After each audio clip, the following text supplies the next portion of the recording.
राधे राधे सभी भक्तों को। फाल्गुन मास की विजया एकादशी का महात्म्य।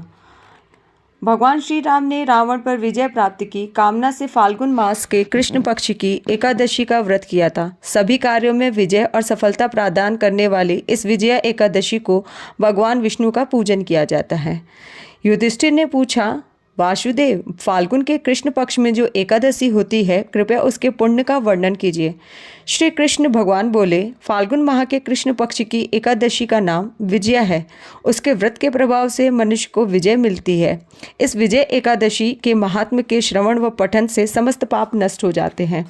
एक समय देवर्षि नारद जी ने जगत पिता ब्रह्मा जी से पूछा कि विजय नाम एकादशी का व्रत विधान बतलाइए। ब्रह्मा जी बोले कि हे नारद, विजय एकादशी का व्रत प्राचीन तथा नए पापों को नष्ट करने वाला है। यह समस्त मनुष्यों को विजय प्रदान करता है।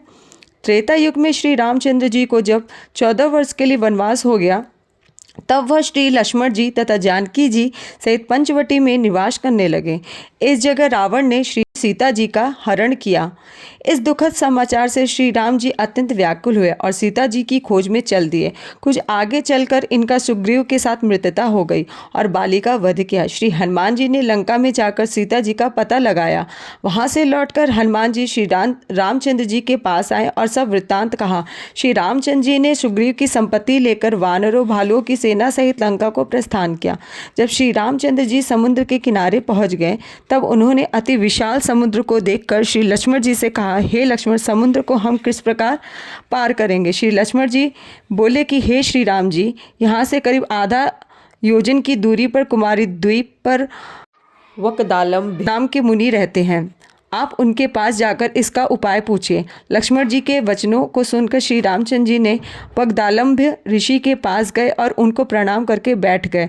मुनि ने उनसे पूछा कि हे श्री राम जी, आप कहाँ से पधारे? श्री राम बोले कि हे महर्षि, मैं अपनी सेना सहित यहाँ आया हूँ और राक्षसों को जीतने लंका जा रहा हूँ।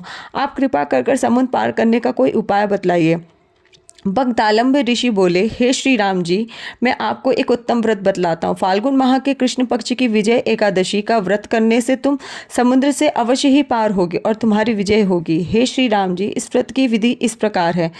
दशमी के दिन स्वर्ण, चांदी, तांबा या मिट्टी किसी एक का घड़ा बनवाएं। उस घड़े को जल से भरकर उस पर 5 पल्लव रखकर वेदिका पर स्थापित करें।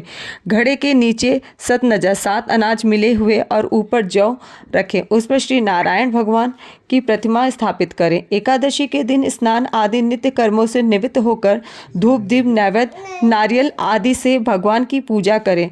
उस दिन भक्ति पूर्वक घड़े के सामने व्यतीत करें और रात्रि को भी उसी तरह बैठकर रहकर जागरण करना चाहिए। द्वादशी के दिन नदी या तालाब के किनारे स्नान आदि से निवृत्त होकर उस घड़े को ब्राह्मण को दे देना चाहिए। हे राम, यदि तुम इस व्रत को सेनापतियों के साथ करोगे तो अवश्य ही विजय होगा। श्री रामचंद्र जी ने विधि पूर्वक विजय एकादशी का व्रत किया और इसके प्रभाव से दैत्यों के ऊपर विजय पाई।